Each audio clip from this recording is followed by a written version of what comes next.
जय श्री राम। मंगल भवने अमंगल हारी, द्रवहु सुदशरथ अजिर बिहारी। जय सिया राम, जय जय सिया राम। दीन दयाल बिरधु संभारी, हरऊ नाथ मम संकट भारी। जय सिया राम, जय जय सिया राम। जय सिया राम, जय जय हनुमान। श्री गणेशाय नमः। श्री जानकी वल्लभो विजयते। श्री रामचरितमानस चतुर्थ सोपान किष्किंधा कांड।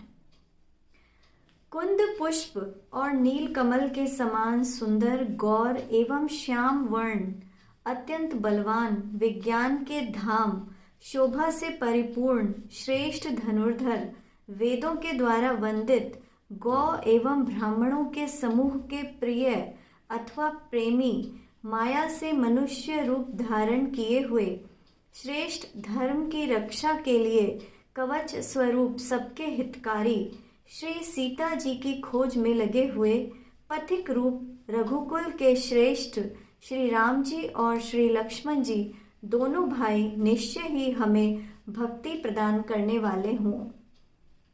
वे पुण्य आत्मा पुरुष धन्य हैं जो वेद रूपी समुद्र के मथने से उत्पन्न हुए, कलयुगी के मल को सर्वथा नष्ट कर देने वाले अविनाशी भगवान श्री शंभु के सुंदर एवं श्रेष्ठ मुख रूपी चंद्रमा में सदा सुशोभित, जन्म मरण रूपी रोग के औषध, सबको सुख देने वाले और श्री जानकी जी के जीवन स्वरूप श्री राम नाम रूपी अमृत का निरंतर पान करते रहते हैं।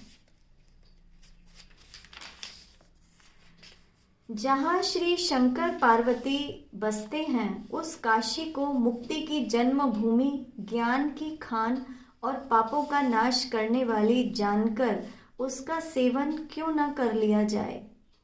जिस भीषण हलाहल विष से सारे देवतागण जल रहे थे, उसको जिन्होंने स्वयं पी लिया, रे मंद मन, तू उन शंकर जी को क्यों नहीं भजता।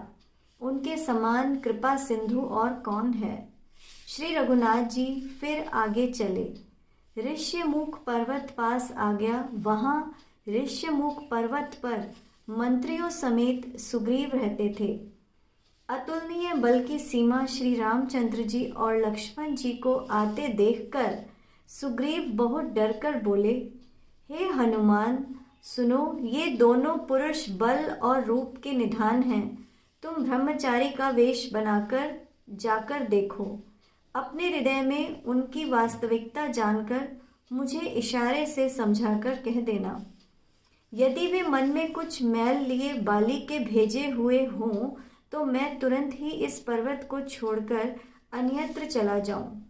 यह सुनकर हनुमान जी ब्राह्मण का वेश बनाकर वहां गए और मस्तक नवाकर इस प्रकार पूछने लगे, हे वीर, सांवले और गोरे शरीर वाले आप कौन हैं जो क्षत्रिय के रूप में वन में भटक रहे हैं। हे स्वामी, यहाँ की धरती कठोर है और आप कोमल चरणों वाले हैं। आप किस कारण वन में विचर रहे हैं।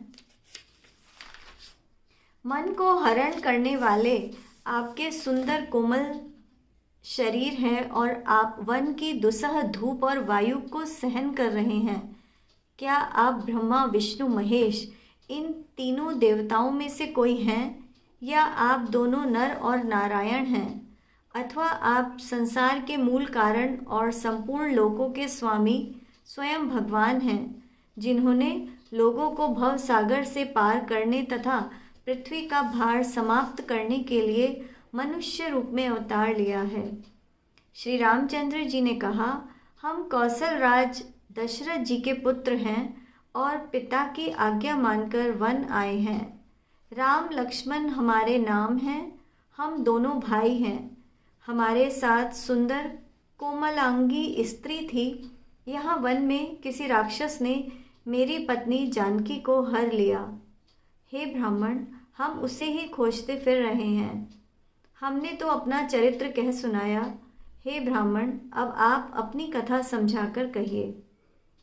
प्रभु को पहचान कर हनुमान जी उनके चरण पकड़कर पृथ्वी पर गिर पड़े। उन्होंने साष्टांग दंडवत प्रणाम किया।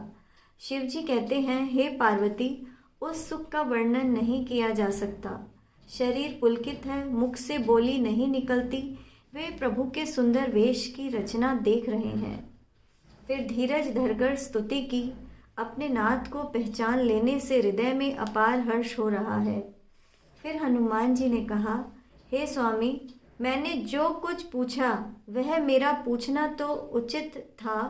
वर्षों के बाद आपको देखा, वह भी तपस्वी के वेश में, और मेरी वानरी बुद्धि, इससे मैं तो आपको पहचान न सका और अपनी परिस्थिति के अनुसार मैंने आपसे पूछा। परंतु आप मनुष्य की भांति क्यों पूछ रहे हैं? मैं तो आपकी माया के वश भटकता फिरता हूँ, इसी से मैं अपने स्वामी आपको नहीं पहचान सका। एक तो मैं यों ही मंद बुद्धि हूँ, दूसरे मोह के वश में हूँ, तीसरे हृदय से कुटिल और अज्ञानी हूँ। फिर हे दीन बंधु भगवान, आपने भी मुझे भुला दिया। हे नाथ, यद्यपि मुझ में बहुत से अवगुण हैं, तथापि आप सेवक को न भूल जाएं। हे नाथ, जीव आपकी माया से मोहित रहता है, वह आप ही की कृपा से निस्तार पा सकता है। उस पर हे रघुवीर, मैं आपकी शपथ करके कहता हूँ कि मैं भजन साधन कुछ नहीं जानता। सेवक स्वामी के और पुत्र माता के भरोसे निश्चिंत रहता है। प्रभु को सेवक का पालन पोषण करना ही पड़ता है।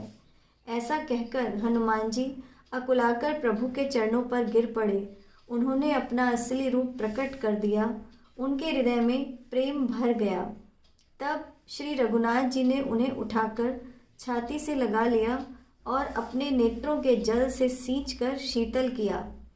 फिर कहा, हे कपि सुनो, मन छोटा न करना, तुम मुझे लक्ष्मण से भी दुने प्रिय हो।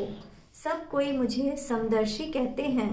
मेरे लिए न कोई प्रिय है न अप्रिय, पर मुझको सेवक प्रिय है, क्योंकि मुझे छोड़कर उसको कोई दूसरा सहारा नहीं होता। और हे हनुमान, अनन्य वही है जिसकी ऐसी बुद्धि सदैव बनी रहती है कि मैं सेवक हूँ और यह चराचर जड़ चेतन जगत मेरे स्वामी भगवान का रूप है। मंगल भवने अमंगल हारी, द्रवहु सुदशरथ अजिर बिहारी। जय सिया राम, जय जय सिया राम।